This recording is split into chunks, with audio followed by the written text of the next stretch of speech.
क्या ध्यान का मतलब सिर्फ आंखें बंद करके बैठना है, या इसके पीछे कोई गहरी सच्चाई छुपी है? आज की कहानी कबीर जी के जीवन से हमें यही समझाती है। एक बार एक युवक कबीर जी के पास आया। वह बहुत परेशान था और बोला, कबीर जी, मैं रोज घंटों ध्यान करता हूं, आंखें बंद करता हूं, पर मन कभी शांत नहीं होता। कभी पुरानी बातें याद आती हैं, कभी भविष्य की चिंता पकड़ लेती है।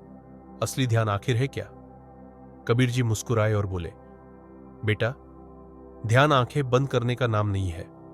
असली ध्यान है अपने मन के शोर को शांत करना, अपने भीतर की आवाज को सुनना। कबीर जी युवक को पास के तालाब पर ले गए। उन्होंने कहा, इस जल में झांको। युवक ने देखा, पानी गंदा था, लहरें थीं, कुछ भी साफ नहीं दिख रहा था। कबीर जी बोले, यही तुम्हारा मन है। जब तुम ध्यान में बैठते हो तो इच्छाएं और विचार मन को मथते रहते हैं, इसलिए भीतर का सत्य दिखाई नहीं देता। धीरे धीरे शांति। फिर कबीर जी ने कहा, अब बैठो, जल को मत छेड़ो। कुछ देर बाद जल शांत हो गया और उसमें साफ आकाश का प्रतिबिंब दिखाई देने लगा।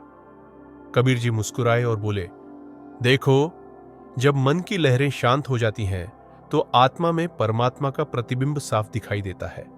यही है सच्चा ध्यान।